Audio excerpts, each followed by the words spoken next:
Hello, we're looking at using Microsoft Bookings to manage tutorials. First you need to get into Office 365, either go to your email on the web or go to www.office.com. In the 9-dot launcher at the top left, you should see Bookings. If you don't see it there, you can explore all your apps, list all the apps,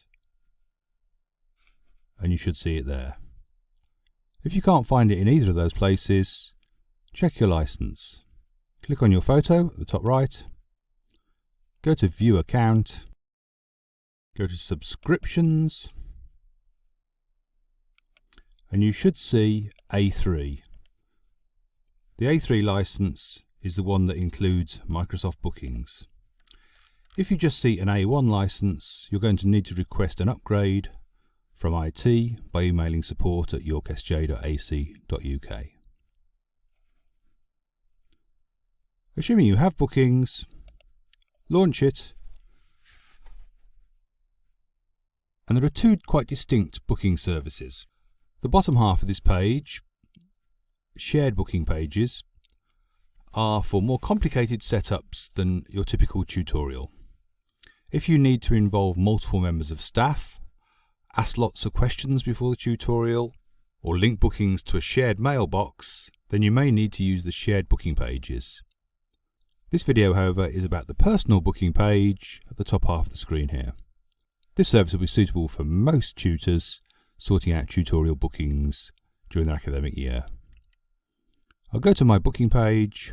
I can set up as many services as I like. We'll set one up now. You probably want them to be public. Now by public that means they'll appear on your standard booking page. You can have private services that are only available by a very specific link. I would recommend going public. Click on the plus, give it a title.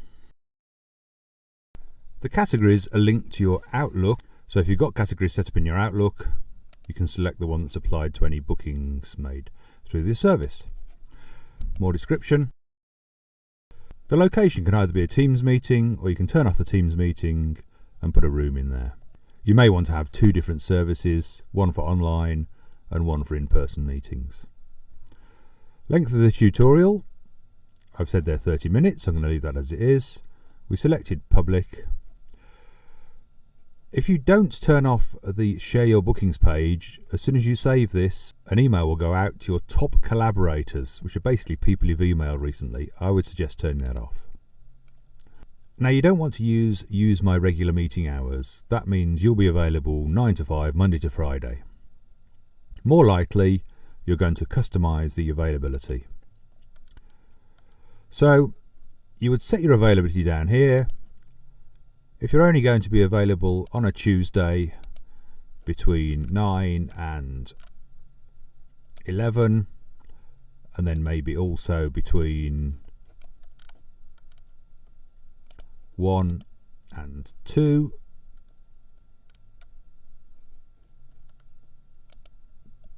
then you can set up the appropriate hours here. They'll be available all year round. You can either use your calendar to block things out, or you can set a date range using the start and end up here, maybe to a semester or a term. You need to have a look into the advanced options. Buffer time can be added automatically, but we suggest leaving that as 0 and just setting the meeting to the length you want to include the kind of handover time. Minimum lead time, how close can someone book to the start time? So you might want a bit of notice of your tutorials coming up. Maximum lead time, again, you might want to not let bookings happen too far in advance. And then email reminders. So reminder emails can be set up. You've got lots of options as to how close, and you can set up multiple emails. So you can change the text. They'll go out to the recipient at the time you choose. And then you can also set up a follow-up email that goes out after the appointment is over. We'll save that, and that's now a service that's available. You can add more services in if you need to. On the ... menu up here, you can change the image or you can turn off the entire booking page. In the sharing options, the email signature settings will be automatically added, but only to Web Outlook. They won't actually affect the signatures that are set on your staff desktop in Office 2021. You can share the link by email, but more likely I think you're going to copy the link and put it onto Moodle, or maybe add it to your email signatures manually. If we go to that link, you'll see the booking service exactly the same way the student does. So they'll see your banner, they'll have at least one option here, be able to choose a date, choose a time. It will tell them about their availability according to their Outlook calendar, although that doesn't necessarily include their timetable. It offers them the chance to add some notes if they want, and then confirm the booking. As a staff member, you manage your tutorials via your Outlook calendar.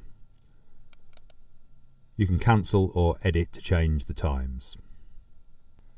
The student will receive a meeting invite, which will go into their Outlook calendar, and they can use the link in that to reschedule or cancel if they need to. More help is available from Digital Training. Send us an email, book a tutorial session, or see the help pages on our website.